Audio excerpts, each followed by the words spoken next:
Welcome to the Cities of Migration Learning Exchange. We're pleased to present today's webinar in partnership with the Ryerson Center for Immigration and Settlement. Today's webinar explores planning for urban resilience and inclusive cities with lessons from Toronto. Why do diversity, inclusion, and resilience matter to cities? Diversity is often celebrated in city branding and promotion.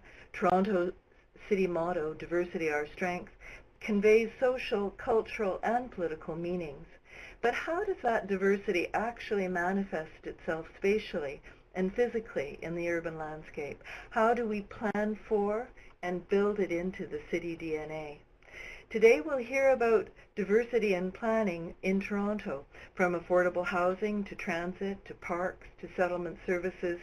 How do cities like Toronto make investments in the public realm that contribute to equitable and inclusive infrastructure and culturally sensitive services? We are joined today by leaders in the field. I'm delighted to welcome our guests. From Toronto, Canada, we are joined by Dr. Sushi Cecilia Zhuang, Associate Professor with the School of Urban and Regional Planning at Ryerson University. And joining us from Urbana-Champaign in the U.S., we have Dr. Stacey Harwood, Associate Professor, Department of Urban and Regional Planning with the University of Illinois. I'm delighted to introduce our first guest speaker. Dr. Sushi Zhuang is Associate Professor at Ryerson University School of Urban and Regional Planning and a registered professional planner in Ontario. Her passion for city and community building informs her research on how ethnocultural diversity affects urban landscapes and municipal policies and planning. Dr. Zhuang's current research explores suburban ethnic placemaking practices in the Greater Toronto Area and how municipalities could enhance the advantages of ethnocultural diversity for suburban retrofitting and inclusive community building. Welcome, Sushi. The podium is yours. Oops. There we go. Hello, everyone. Welcome. Thanks for joining the webinar today. And also thanks to the Cities of Migration and Ryerson Center for Immigration and Settlement for organizing this event and addressing a very important topic. I look forward to the discussion after the presentation.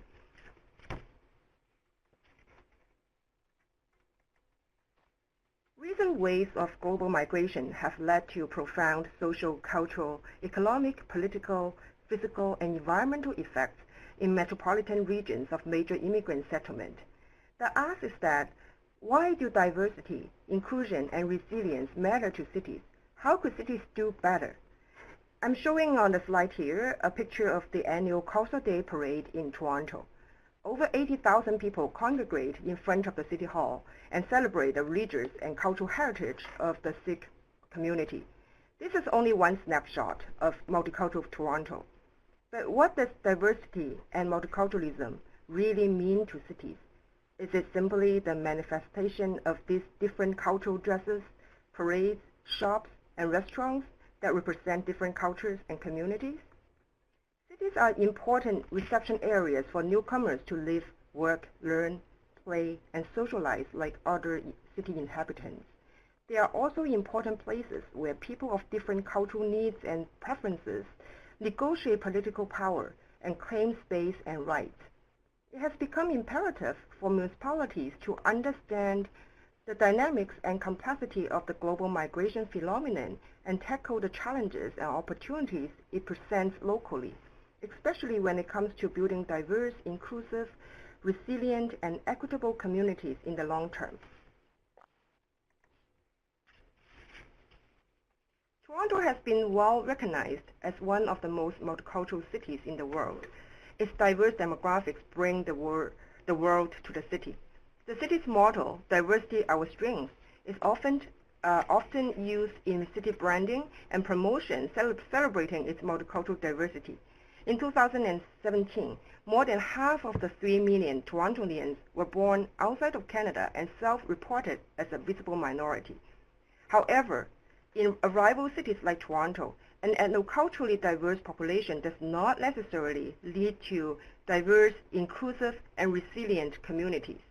Diversity adds advantages and competitiveness to cities by building social cohesion, enhancing economic vitality, fostering cultural belonging, driving innovation, and promoting creativity. However, these advantages of diversity require fostering equity and inclusion in every aspect of civic life.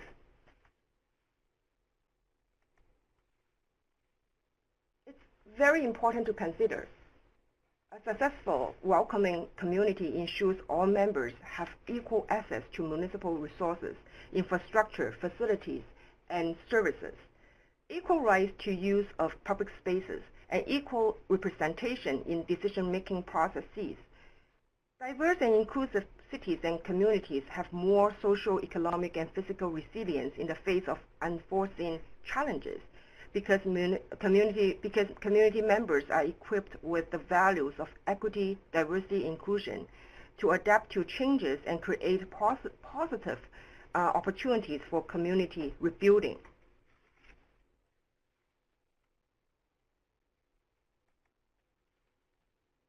Urban resilience is of paramount importance because it is interconnected to social ecological systems and is central in policy-making discourses.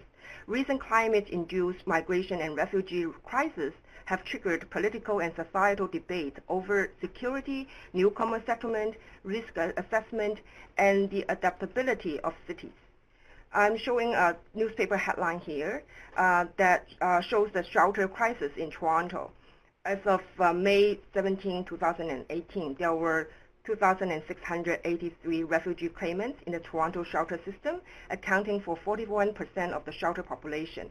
On average, 10 new refugee claimants added to our shelter system each and every day. As reported, with only 20 rooms vacant, Toronto is within 7 days of evoking an emergency plan to house the growing number of refugees settling in the city after crossing the U.S.-Canada border. Urban resilience implies a capacity to respond to emergencies and unexpected events like this. How could cities do better? Despite its well-established multicultural reputation, Toronto is still a city with missed opportunities where immigrant interests are left out.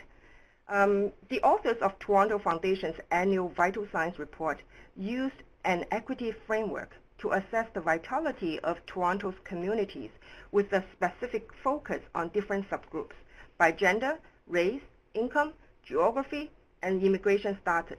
Not surprisingly, they found that newcomers and racialized communities in Toronto are vulnerable and at greater risk of poverty, employment, and housing precarity, and poor health conditions due to systematic constraints and bias such as unequal access to services, discrimination and racism in the labor and housing markets, and underrepresentation in political leadership and civic engagement.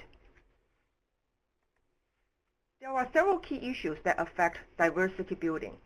For example, the problem of no voting rights for immigrants adversely affects equitable decision-making and excludes political participation for immigrants who also pay municipal taxes but have little say in municipal matters. At last municipal election in 2014, 16% of Toronto's population, or more than 250,000 residents, could not vote in municipal elections because they were not citizens.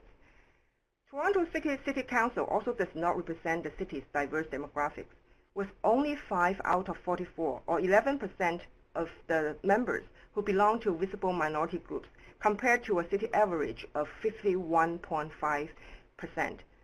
The lack of political representation of diversity has adverse impact on the city's diverse communities. On one hand, Toronto's population and economic growth is fueled by a high rate of immigration. On the other hand, the lack of inclusionary zoning for affordable housing and insufficient investment in public transit constrains newcomers' access to desirable places and needed resources and opportunities, many of whom were left with no choice but settle in the more distressed fringe areas typified with food deserts, poor transit and housing conditions, and insufficient infrastructure and services. Although these migration-related issues are not new, and Toronto is no exception. There's now a vital need to instill values of equity, diversity, and inclusion into municipal policies, processes, and planning practices. An equity-embedded planning system ensures the well-being and long-term resilience of the community at large. Everyone benefits from a welcoming community that respects diversity and differences, cultivates inclusive and shared spaces, and promotes equity and resilience in its vision. In Toronto, city planners, the public, and other community stakeholders are now working together to build a city that is inclusive, equitable, meaningful, and culturally distinguishable. I'm going to share some key learnings from the Toronto context. The first one is about equitable civic engagement. Given Toronto's very diverse public interests, how should the multiple voices, especially from marginalized communities, be represented in major planning decisions? How should the planning system engage the diverse public in an equitable way?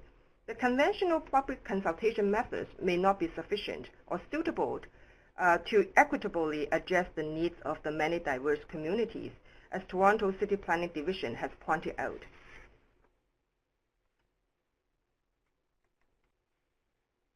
Recognizing the need for change, in 2015, the planning division established a planning review panel consisting of about 30 volunteers from the public selected by a civic lottery to ensure randomization and equal representation across the city.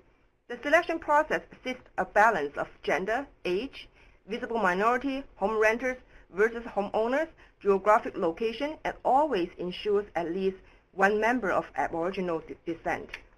Panel members serve for 2 years, during which they learn about the planning process and improve public engagement by offering their perspectives to the planning department.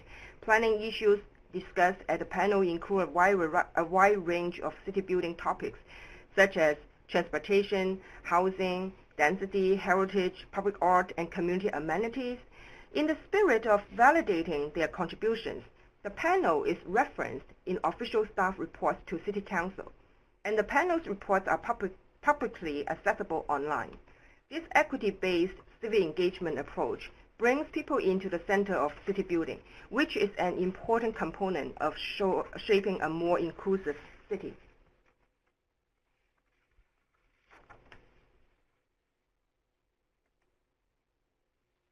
The second point is about equity and inclusion embedded planning policies and programs. City planning is regulated by legislation. It is the professional mandate of planners to follow set rules, and all planning practices must abide by planning policies. To build inclusive cities, it is critical to develop relevant planning policies, programs, and professional training that are focused on equity and inclusion to guide growth and change, and ensure planning practitioners are well equipped with the knowledge and skill to implement policies and deliver programs to the communities at the ground level.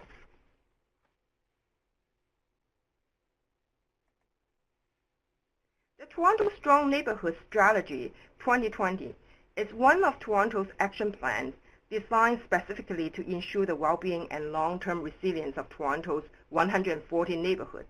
It seeks to ensure that equitable opportunities for every neighborhood. It designated 31 neighborhood improvement areas with the goal of developing strong working relationships with residents and community organizations, providing resources and implementing neighborhood-friendly policies.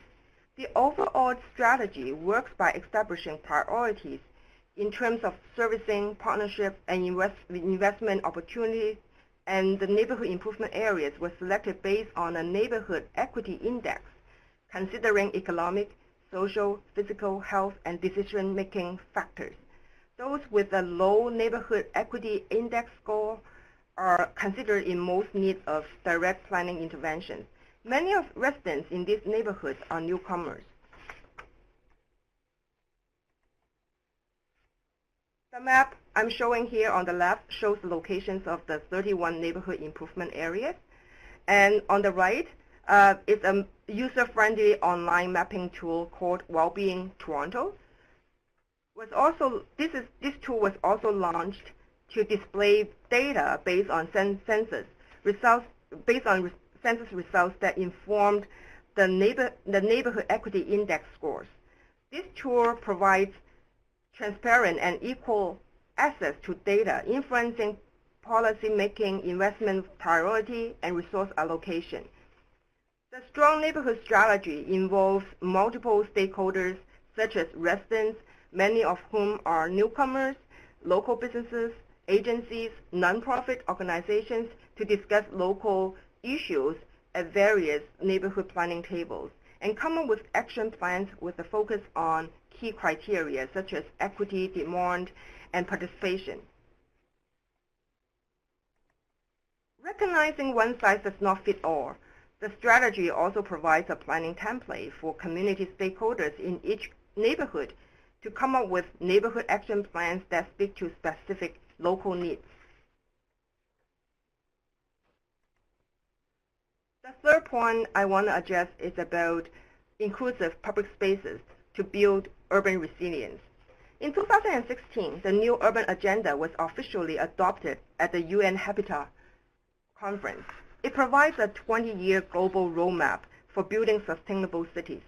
It includes several key commitments related to migration issues and urban development, such as promoting accessible and inclusive public spaces. People interact with each other, and city life flourishes in public places, including parks, streets, public transit, markets, sports fields, community centers, schools, libraries, places of worship, and retail facilities. These public spaces are essential social and community spaces that should connect people of various cultural backgrounds, facilitate intercultural social interaction, and provide positive opportunities to build community resilience. Planning and design principles should incorporate the values of equity and inclusion into these physical spaces and provide relevant and meaningful programs and services to fulfill these goals. Public libraries and community centers often serve as community space and cultural hubs, providing culturally sensitive services and programming. One example is Toronto Public Library, which is an open, free, accessible resource hub for communities across the city. It has a set of multicultural service goals that have been designed to guide service delivery for newcomers. It also has a library settlement partnership program that helps newcomers gain Canadian experience while volunteer or technology training and preparation for jobs. It offers cultural programming and library collections in many languages to build an inclusive community. By providing services and resources in one location, the library meets the needs of diverse people with equal access to information, resources, services, and a space. The other example is the Skating Court Community Center. About 60% of the residents in the adjacent housing development were born outside of Canada. So programming was designed to help this diverse population interact and share common experiences. For example, the skate park is always full. The swimming pool is converted into a fishing pond each June. And just across the street is the Market 707. You can see the picture here, shipping containers that have been converted and rented out to independent food vendors. People use it as a stepping stone to have a brick and mortar store later on, and some other people, this is looking for a change to test new menus. But it provides all people, it provides all with a sustainable opportunity that may not otherwise have existed, and also setting many of the newcomers on the path to economic independence. The other example is Toronto's Regent Park. Regent Park is one of the neighborhood improvement areas and the oldest and largest public housing project in Canada. Over the last decade, the neighborhood has been undergoing large-scale redevelopment and revitalization with $1 billion public and private investment. This physical transformation has also led to critical questions about how to avoid social cleansing, and how to create shared spaces to promote social cohesion, inclusion, and integration for new middle class and long-time social housing residents, many of whom are immigrants of very diverse cultural backgrounds. The Region Park Aquatic Center and Daniel Spectrum are the focal points of the new community. Both were designed with diversity and inclusion in mind and offer culturally sensitive programs that meet the needs of residents. For example, the swimming pool in the Aquatic Center is screened in on Saturday evenings to provide a safe space for Muslim women to swim. Daniel Spectrum provides space for community-based agencies and local residents to work, play, learn, and socialize. The neighborhood also provides space for culturally sensitive events such as pop-up markets, night markets, and programs for women and families. Building inclusive public spaces is a two-way process that involves public input and engagement. Many local communities in Toronto are proactive in the co-creation of culturally meaningful and inclusive shared spaces. One example is the Thorncliffe Park neighborhood in the inner suburb of Toronto, which is also one of the neighborhood improvement area with concentration of high-rise apartment buildings, also a popular landing pad for newcomers. The neighborhood park has gone through significant transformation over the past decade, including the first Canadian outdoor tandoori oven, a renewed children's playground, and a popular community market. The transformation was driven by the Thorncliffe Park's Women's Committee, which empowers women to create stronger communities collectively. Such active residents association can make all the difference by embracing different cultures, negotiating space and rights, and developing infrastructure and improvements. Public arts planning is another way to connect and engage community members. It encourages urban resilience by building trust, appreciation, support, and collective memories. Toronto's St. James neighborhood is another large-scale social housing project, as you can see the picture on the left and at the bottom. Similar to other tower neighborhoods with high immigrant population, it has experienced physical constraints and social-economic segregation. Through strong collaboration between the city, artists, and local residents, especially local youth, the facade of one 32-story building was transformed into the tallest mural in the world. The mural in bright colors reflects the themes of diversity, accessibility, safety, happiness, and local culture. Hundreds of community members helped paint it, and the process helped build a sense of community and resilience among residents. Another mural project in Toronto's St. Lawrence neighborhood, as you can see the pictures on the right, the upper right. All this mural project also illustrates how a public art project can help a community heal. The area features a large population of newcomers and racialized people who reside in social housing buildings. It has experienced tension between police and black youth. For example, in 2014, a cherished basketball court was accidentally destroyed by a police cruiser during a chase. It was later repaired through a private donation, but more importantly, a mural wall was also created in partnership between police and youth.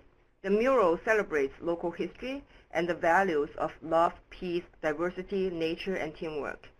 Building community resilience requires mutual support from various stakeholders, and public arts planning can be an effective way to form partnerships, create common ground, and build social bonds among stakeholders. In a new era of global migration, the century-old Western planning system should make new and meaningful breakthroughs to respond to the challenges and opportunities brought to cities. There are many immigration-related city-building issues that need to be addressed, including but not limited to housing, employment, transportation, public space, land use, education, community services, and environmental justice that have deeply affected the well-being and quality of life of immigrant communities. All cities, even the best of them, are both vulnerable and fast-changing. Building inclusive and resilient cities should recognize the importance of adaptation and flexibility in the construct of a common ground. Municipalities should apply an equity framework in planning to foster diversity, inclusion, and urban resilience, which can be reflected in municipal planning policies, programs, community outreach processes, and the construct of shared spaces. Specifically, I'd like to reiterate the 3 key points as major takeaways. We need to develop explicit equity and inclusion embedded planning policies and programs to address diverse needs and construct a common ground for shared interests. We need to also ensure an inclusive, representative, and participatory planning process that incorporates diverse perspectives into decision-making. Also, we need to prioritize and invest in the public realm to celebrate diversity, ensure inclusive and equal access, and promote urban resilience. This concludes my presentation. Thank you very much for your attention, and I just pass it over back to Kim here. Yeah, thank you very much, Sushi. That was wonderful. Thank you for showing us how planning for urban resilience works in a multicultural context like Toronto, and how municipal planning policies can create safe, accessible, and inclusive public spaces while promoting intercultural social interactions. Toronto gives us, of course, a number of great examples and promising good ideas, promising practices to think about. But as you say, it's also a city that's both vulnerable and fast-changing. The inclusive city is never done. It's always a work in progress. And there's always room to learn, to share, and to adapt. So, what other ways can we use to ensure that inclusive city building is the inclusive two-way process that it needs to be? So to help us unravel that question and others, I'm now delighted to turn the conversation over to our expert interview host and guest, Dr. Stacey Harwood, who's joining us from Urbana, Illinois today. Dr. Harwood is an associate professor in the Department of Urban and Regional Planning at the University of Illinois, Urbana-Champaign. She received her PhD in planning from the University of Southern California, and the heart of her research and teaching focuses on urban planning process in multicultural communities in the U.S., including building planning capacity in marginalized communities, local policy making in immigrant communities, and everyday racism in inclusive spaces. So we're delighted to welcome you, Stacey, to today's event. The podium is yours. Hey, thanks so much. Sushi, thanks for your presentation. I always enjoy learning about Toronto. I know most of my research focuses on the U.S. context, so some of my questions are going to come a little bit at that angle, but it'd be fun to compare a bit between Canada and the U.S. Let me just jump right in. So my first question really is about kind of expanding what you talked about. So you spent a lot of time looking at community engagement and public space and public art, and I'm really interested in hearing more about land use regulation that's part of the municipal planning process. And in particular, I'm interested in how these regulations shape the spatial integration of immigrants.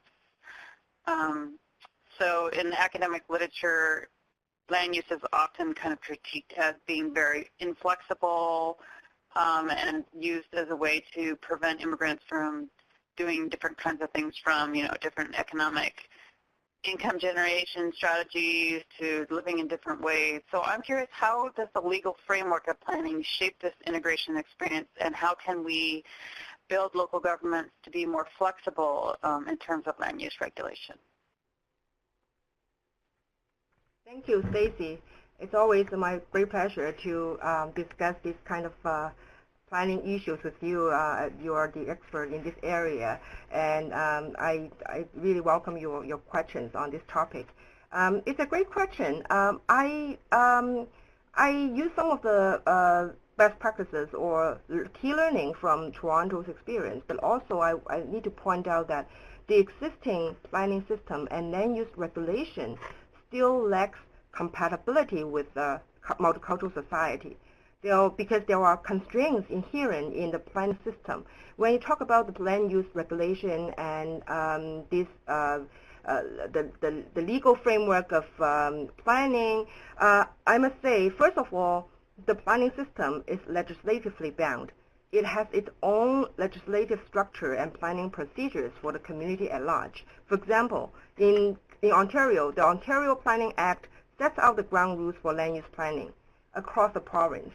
Municipalities prepare planning documents such as official plans and zoning bylaws to regulate and guide land development with a citywide perspective.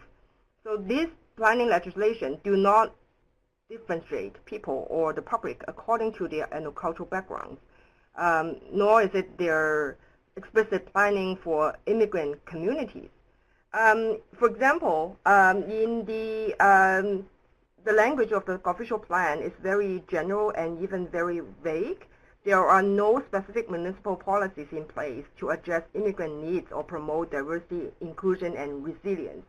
In general, the policy would only express that multiculturalism is celebrated and cultural diversity is supported, and recognizing the racial diversity of the community promotes fair public process to effectively implement the official plan.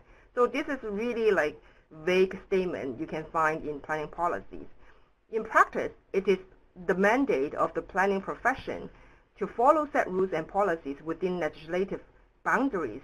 Planners, as the practitioners, must abide by the Ontario Planning Act, and their decisions must be sanctioned not only by elected representatives, city councillors, for example, but also occasionally by the local planning appeal tribunal, an adjudicative tribunal that hears appeals on land use disputes. So in a way that to answer your question, I see the limitation and constraints inherent in the planning system. And in my research on ethnic neighborhoods across the Greater Toronto Area, I found that without explicit policy statements that acknowledge cultural diversity and its consequent physical outcomes, the development of ethnic neighborhoods is normally treated by municipalities in a reactive and ad hoc way, and simply left to the market or to the community. So despite the cultural dynamics of these areas and the continuous social, economic, cultural, religious activities over the years, we don't find any site or area-specific policies, land use regulations that can be applied to these areas in response to the various spatial needs and the various spatial needs. The planning practice, in fact, remains disconnected with the multicultural reality, and the role of planners in directing development that meets diverse needs is limited, as it is very difficult for planners who must fulfill their mandates with a broader citywide perspective without specific policy to follow through at the local level. So you asked about how do we build in more flexibility in policy, for example. My research shows that the best way is to engage and work with local communities and really understand their needs and preferences, acknowledging each cultural group is distinct in its identity, cultural preferences, and spatial and physical needs. And land use issues can also seen as equity issues, because we have to keep asking ourselves who has the right to access resources and space, whose community are we planning for, and whose interests are those plans representing, and how can we provide specific policies and programs to address local needs. I hope I answered your question. Yeah, thanks. It was a hard question, actually. In the U.S. context, you see kind of a similar kind of thing where in plans there's really not a lot of mention of immigrants. It's usually just in the demographics. And then where you see the flexibility, it might be in an ethnic district that's sort of specifically zoned for a particular group, but you don't see that general flexibility in other areas. So it's just kind of, it's relegated to ethnic districts rather than being more flexible in other spaces. But that said, that leads me to my next question, which is that sometimes planning can actually be very flexible when there's an economic development potential. And I've been kind of observing this in the U.S. context. And it often is flexible when it supports more middle-class sensibilities. And so in the U.S., you see this growth of like mobile food trucks, but not the support of street vending, for example, which might favor low-income immigrants, or the tiny home movement, but you won't see, for example, flexibility in the area of how people use their home. So like in the U.S. context, there's been a lot of crackdown on overcrowding and converting your garage or your patio into a living space. So there's kind of contradictions that we see where if it's supporting more of a lower income immigrant group, there's more of a sort of tightening of the regulation, but when it's more of a middle class, it's kind of looked at as more of a gentrification kind of opportunity than flexibility. You see more flexibility. So I guess my question is, isn't this kind of a dangerous path that planning is going down, where we're focusing on the economic benefits of a limited group, and that's not, how does that impact the welcoming of immigrants when we're not really embracing this flexibility to help all immigrants across the socioeconomic spectrum? Yeah, that's a very interesting question. When you talk about this flexibility in planning, when it supports middle class sensibilities, for example, but on the other side, and it basically ignore the needs of marginalized communities, for example, and it's not uncommon planning practice. And in many cases, planners were directed to produce city plans that were developer-friendly, and they reflect regulations that are in favor of middle-class taste, but issuing tighter regulation on urban informality brought by marginalized communities, such as street vending or sidewalk sale, flea markets, or secondary suites. It's definitely about there are issues about fairness and equity. We have to ask who decides the planning norm and regulation, who make those decisions, and whose interests and benefits these planning interventions are in favor, and who gets what, or how to justify the planning rationale in all these interventions. The danger of ignoring the diverse needs of marginalized or underrepresented groups is that it can easily destroy the social fabric of the community, limits entrepreneurship opportunities for newcomers and marginalized population, and kills creativity and innovation, and even further pushing marginalized people away, such as in the case of social cleansing.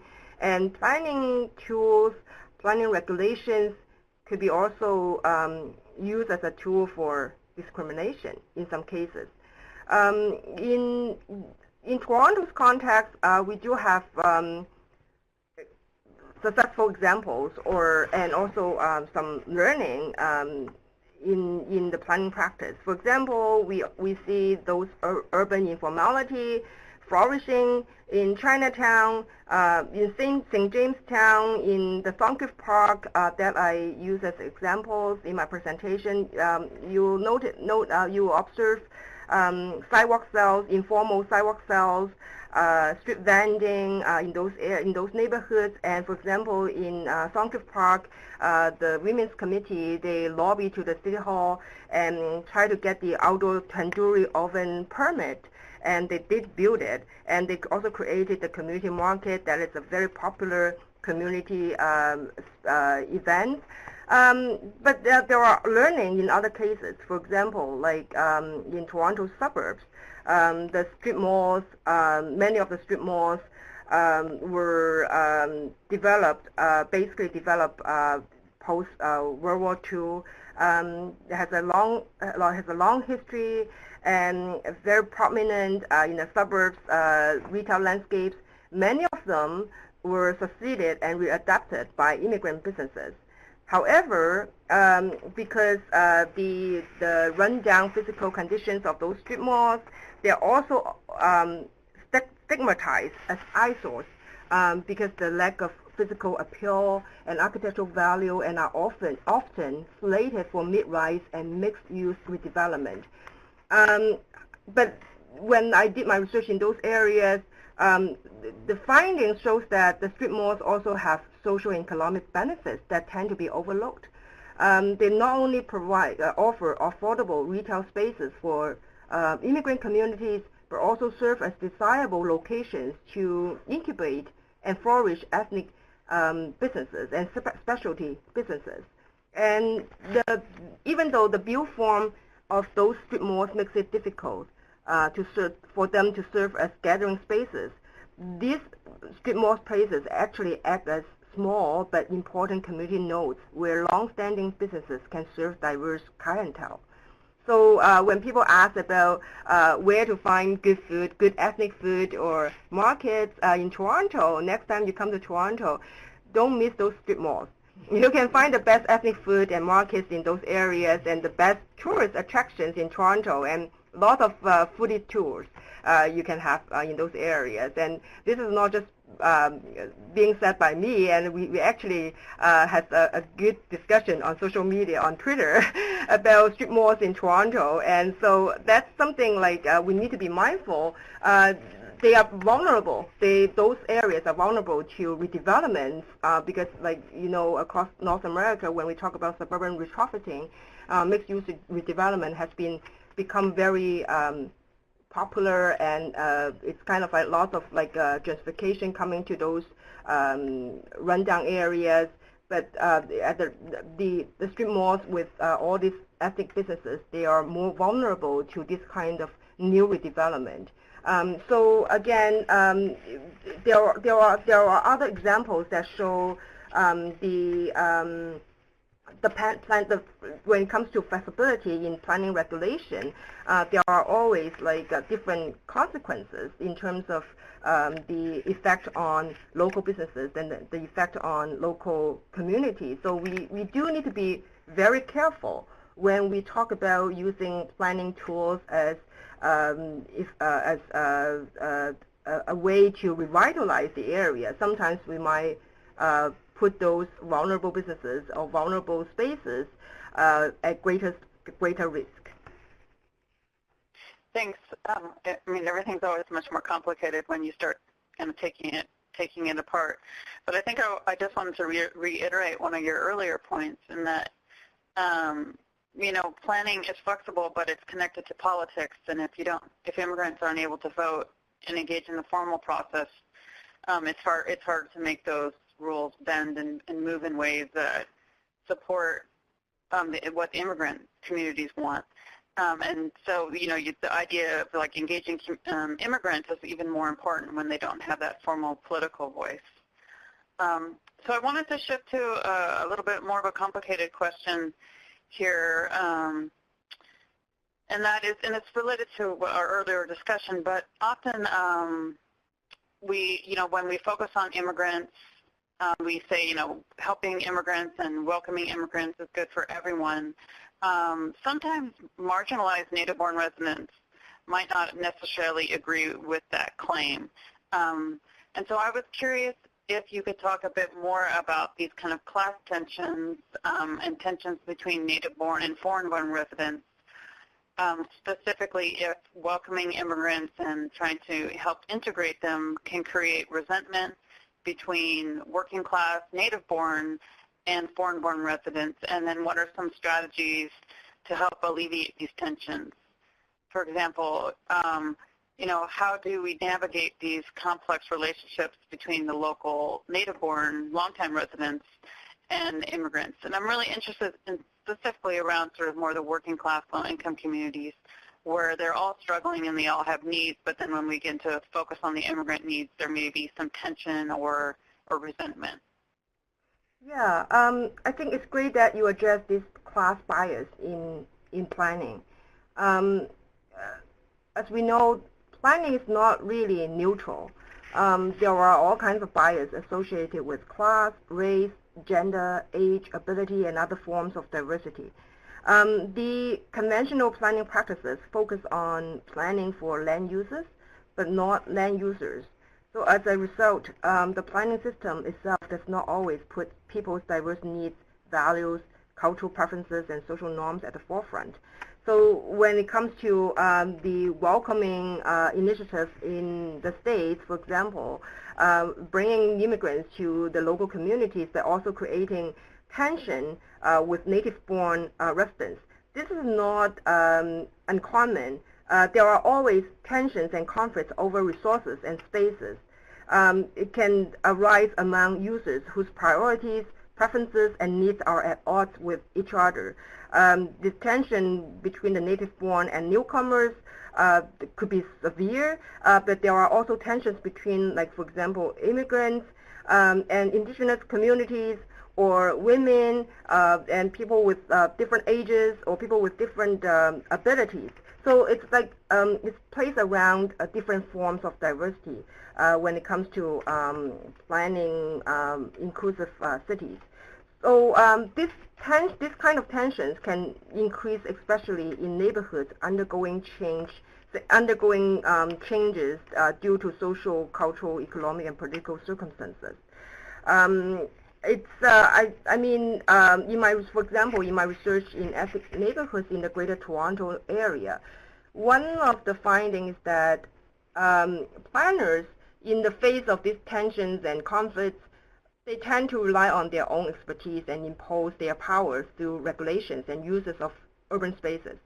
Sometimes without proper consultation with community members, the planning process further marginalizes different groups.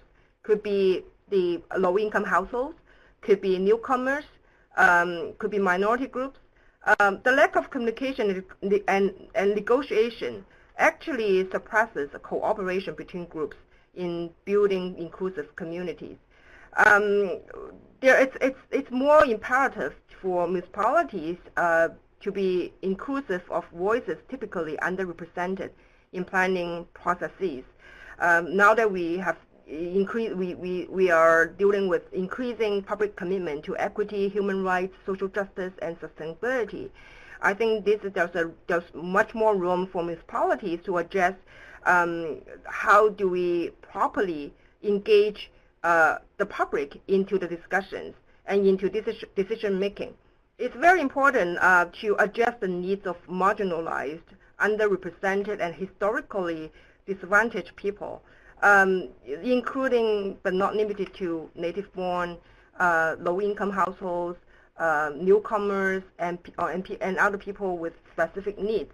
I think I don't have like a specific case right now in Toronto, for example, to address how this tension between newcomers and native-born residents. But in a broader way, I would say I like to address these different forms of diversity, because indeed people come with different cultural backgrounds and preferences and economic and socio-economic status, and often there are tensions and conflicts over spaces and over resources. It's more important for municipalities to understand this complexity and ensure a very open, transparent, and fair planning process to engage the public, because the public is a really not a homogeneous public nowadays. It's very diverse, and people are coming from different socio-economic status and having different cultural preferences and needs, and which one is the priority. So planners on a daily basis, they deal with this kind of tensions and conflicts, and they really need to, I think the best way is to listen to the needs of the community and work with them. And I don't have a specific example here to address the solution, but I think we are learning as we go. Thanks, Sushi. It's always great to talk with you, and I look forward to talking with you more about this in the future. Okay. Well, thank you very much, Sushi. Thank you for a great presentation. Thank you, Stacey, for a great discussion of some of these complex issues. I wish there was more time. I would like to get to a couple of our questions from our audience, so I'm going to dive right in. I have a question from Angelica, who writes, she thanks very much for the presentation, but she wonders if you could please unpack further what you mean by urban resilience. Resilience often has meaning depending on the sector, and it sometimes implies the opposite of vulnerabilities. And so she asks, what is the city vulnerable to? Or perhaps in other words, why are you building who are you building resilience for? Who gets to define what resilience means and how?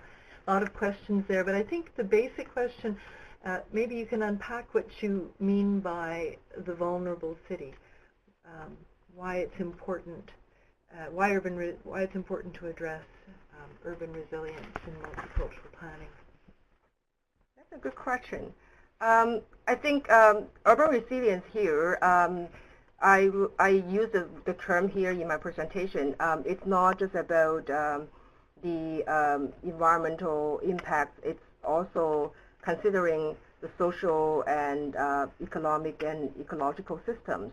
So I think urban resilience here, it's about the capacity to respond to emergencies and unexpected events, and also adaptability of the cities.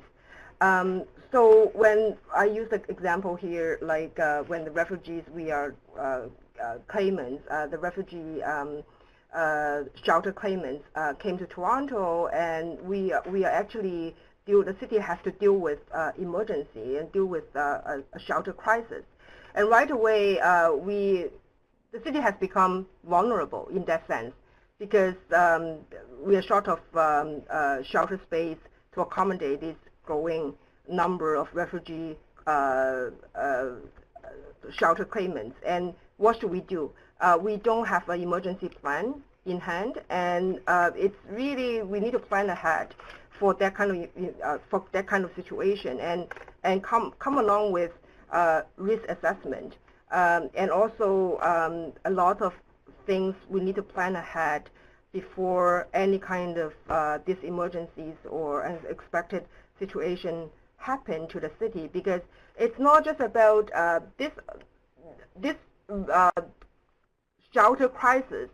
It's not uncommon, because we are really dealing with the situation over the last couple years, and I'm not the expert in refugee settlement, but I'm sure this is a widely acknowledged crisis in many Western countries.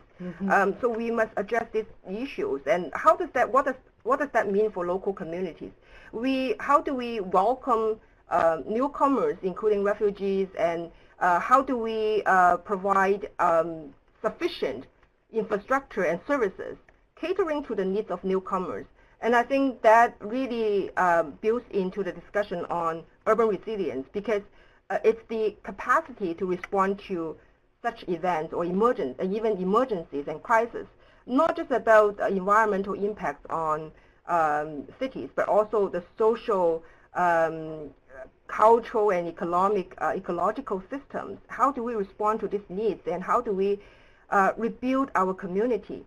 In Toronto, for example, in my research, working with immigrant communities, some of the consensus, some of the findings point to the needs of rebuilding a sense of community in a very diverse multicultural context. For example, some of the quotes from my interviewees, people from very different cultural backgrounds, they talk about diversity in Toronto. They said it's diverse, but it's fragmented.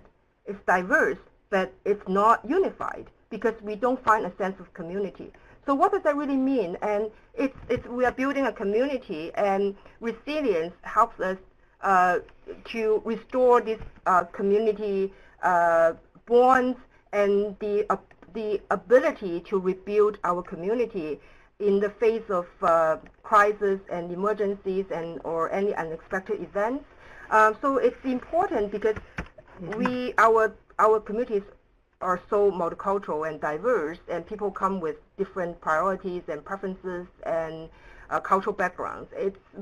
It's more difficult, more challenging to come to consensus on major decision making. So I think building this urban resilience provides that opportunity for communities to reconnect with each other, to bond with each other, to recreate this sense of community. Thank you. And Stacey, do you want to comment on that, on issues of vulnerability? I mean, in planning? Yeah, sure. I just want to add one small thing, and that is, I think part of urban resilience is also helping people learn how to talk to each other and work together. That's not something that a diverse group automatically knows how to do. And so having opportunities for people, it's not about in the moment of crisis trying to figure that out, but even before that, finding ways for people to get to know each other, build that trust, cultural awareness, so that when there are those moments where people do need to come together, they've already been practicing and working on it. Yeah. So that building in community engagement into that recipe for urban resilience. I have a great question here from Simon Kulemans, who writes to us from Belgium. He says, in his experience, a lot of cities and villages hide behind regulations, whether they're language law, budget cuts, to not make an extra effort to make contact with habitants with migrant backgrounds for projects and participation. He says, now that could be anywhere, couldn't it? So how do we overcome this issue? How do we prevent our community leaders, municipal leaders from hiding behind policies instead of addressing the needs of the population? And maybe, Stacey, you'd like to start that one. Yeah, sure. I mean, it's a great question. I don't think I have a quick fix for that. In terms of looking at what planners are doing in the U.S., the places that are really committed to engagement find ways to move beyond the regulations. But the thing is, there's the politics, and so you also need immigrants to be organized and pushing on the elected officials, but when they can't vote. So there is kind of a tension that in cities where you have immigrants who can't vote.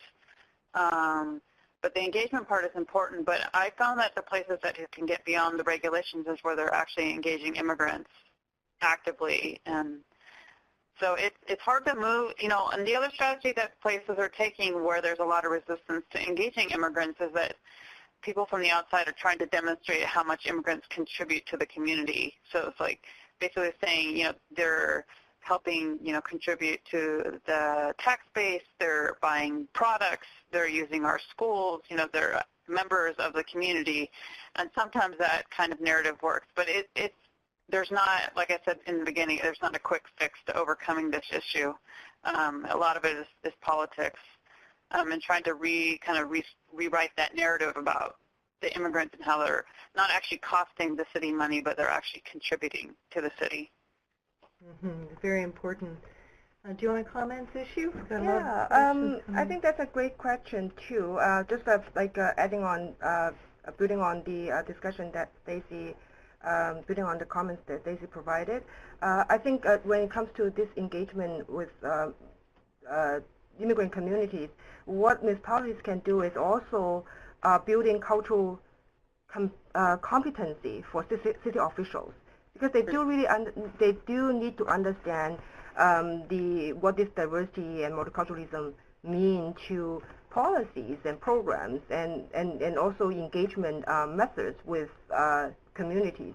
So building cultural competency for city officials, I think that's very important. And although it's like lots of politics there, but if we can, as planners, as practitioners, if we can push forward some kind of breakthroughs in policy making and the way that we engage communities, we can contribute to this change as well, although it's not easy task and it takes a long time to get even small things fixed in politics. Yeah, no, Simon has a follow-up question, and simple, let's get a quick answer. Is political will necessary to acknowledge diversity, and is that an important precondition in order to move forward? Sushi? I would say a short answer, yes. Yes. And how about you, Stacey? Yeah, I think it's really important, but there's a lot of things that staff can still do, even if the political will isn't there. I mean, when you're working frontline services, often you're forced to respond. But I agree with Sushi that the political will is really a key part in making real structural changes.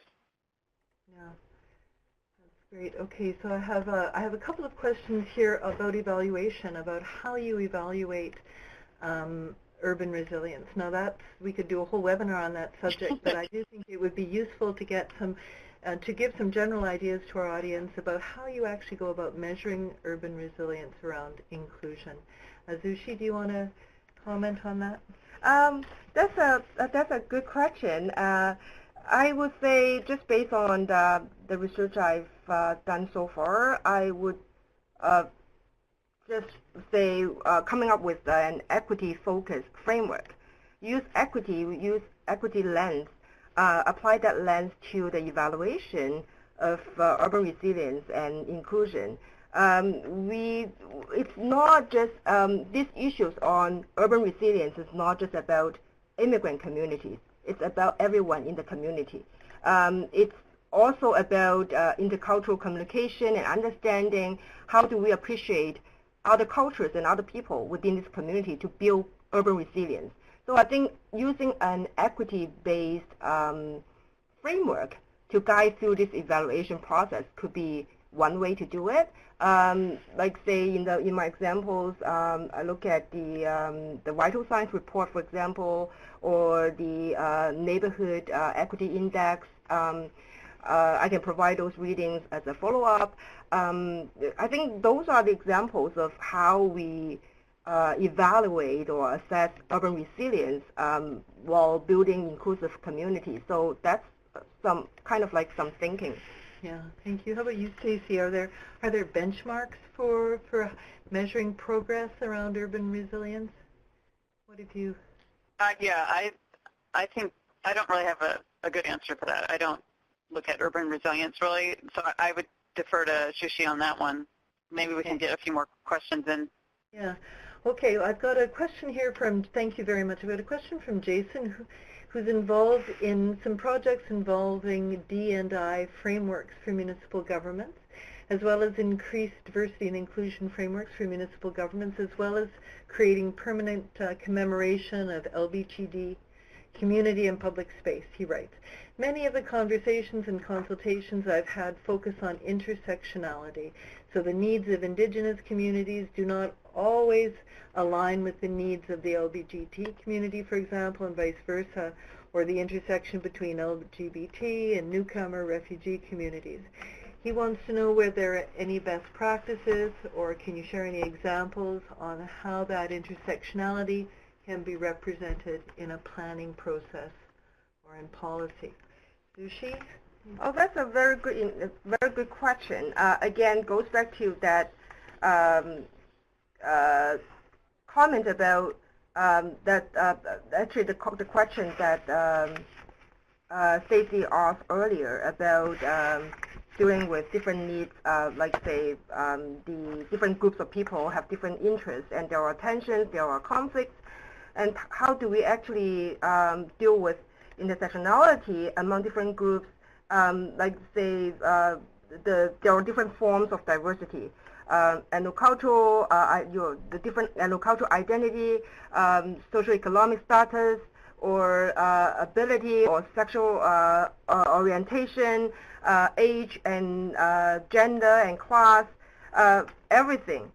Indeed, the needs of Indigenous community. How do we actually address those? And I think, again, in the planning process, I think what is missing right now is that the conventional planning practice didn't really provide any useful public engagement methodology to address such a wide range of needs. The conventional planning practice is pretty much like technocratic focused, and didn't really respect these diverse needs of our community. And so things have been changed so much. We are talking about inclusion. We are talking about Indigenous planning in today's practice. I think the very important thing we need to be mindful of is to figure out creative public engagement approaches to try to engage public into this discussion. It's of course there are tensions, there might be conflicts, but it's good to open this, make this consultation process open to everyone, and bring this conversation into the center of planning decision. And also interculturalism is another topic. We don't have the time to go deeper into it, but I think interculturalism is also something that we can consider in planning practice to try to facilitate spaces for different groups to talk about different needs and promote this intercultural understanding and communication. So I think, again, reaching out to the community and understanding the needs of different groups is very important, and really need to figure out, like as planners, we need to figure out creative public engagement approaches to inform decision making. And you, Stacey, would you like to comment? Yeah, it's a great question. So in terms of public processes, I actually think that there aren't many examples that really do justice to that question. Oftentimes, public engagement's kind of compartmentalized, so some of those tensions and disagreements within the community don't always get, they're sort of separated out, so the planners get all the information and then they sort of deal in-house with the conflicts. Or the conflicts is dealt with at a public meeting, and it's not a very satisfying experience where the different sides can state their opinion, but there isn't a really good space for dialogue. I actually think that nonprofits, community-based organizations are the best positioned to help facilitate dialogue and debate about some of these tensions. And then how do we deal with these different intersections between different groups? Yeah, the government can't do it all, and I think that those who are embedded in the communities can help negotiate some of those sort of nuances and differences best. So figuring out ways to, and some cities have done this in the U.S. context where they hire, like they kind of consult out some of their engagement processes to nonprofits and community groups that have really good rapport and who can handle those delicate conversations in ways that people feel like they're being heard. And, you know, there's, you know, some areas it's hard to reach agreement, but there's other spaces where, you know, you can find sort of a middle ground. It's a great answer. We've run over time. I'm going to take just one more question before wrapping up today. I've got a question, and a good question, about how we move the agenda both of you have described forward. Devin Day writes, has there been any tendency towards a zero-sum attitude among native-born Canadians, residents or city officials, either in Toronto or in its suburbs? And if so, how have you addressed this kind of challenge to implement the many plans you've detailed? And Sushi, do you want to take that question?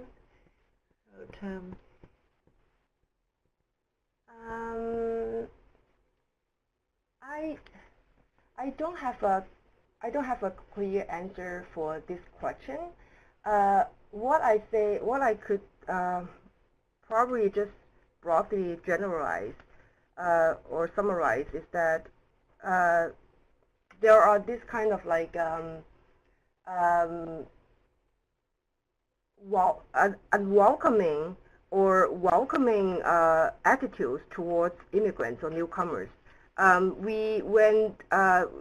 In many of my case studies in the Greater Toronto area, I would say lots of them are not, even though there are disputes over land use cases, for example, but they are not very, I would say, many of those communities that I did research in would have this, let me put it this way, less tensions observed at the surface, but there are also discriminatory practices behind the scene, like say, especially like for example in the extreme cases of building new places of worship, for example, that becomes unwelcome for local long-term residents, and also some of the challenges associated with, for example, immigrant businesses, the large scale of immigrant businesses in the suburbs. There are always tensions between different groups in terms of how to use these public space, how to share the space and resources, and how to negotiate that space and negotiate funding, for example. It's another example is in Regent Park, when we used to have like a majority of the residents were from the low-income households, and now we are introducing this mixed income, mixed use redevelopment into the public housing project, and we are revitalizing the whole community. But now we are facing a lot of questions about how do we rebuild this community with cohesion.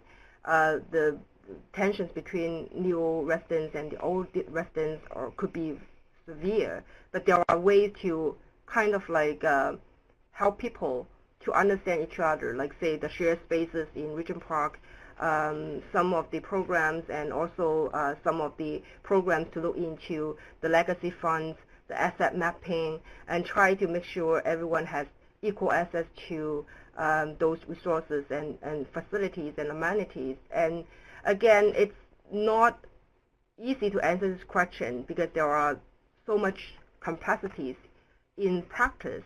But again, it's a work in progress. We are learning as we go. And a lot of things, I think, the learning from we, as academics, I think the most important thing is to conduct more empirical research on what's happening on the ground and what's happening to different neighborhoods in the city or in the suburbs, and how do different communities react to different socio-economic and political circumstances, and use that as the baseline data, and then inform, and later on we can use this kind of data and evidence to inform decision making.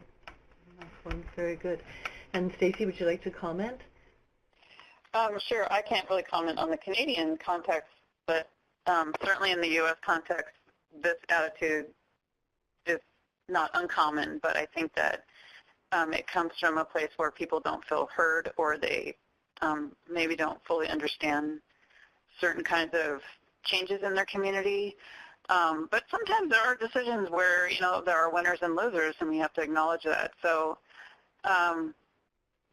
yeah, I mean, this is the sort of nuts and bolts of why city planning is so complicated. I mean, these sort of debates and concerns, people are worried about losing and gaining and, who gets what. And I think just there has to be robust dialogue and engagement, not just in the moment where decisions have to be made, but an ongoing dialogue. And also residents have to learn how to talk with each other and work together, and that's something that we don't put enough energy into.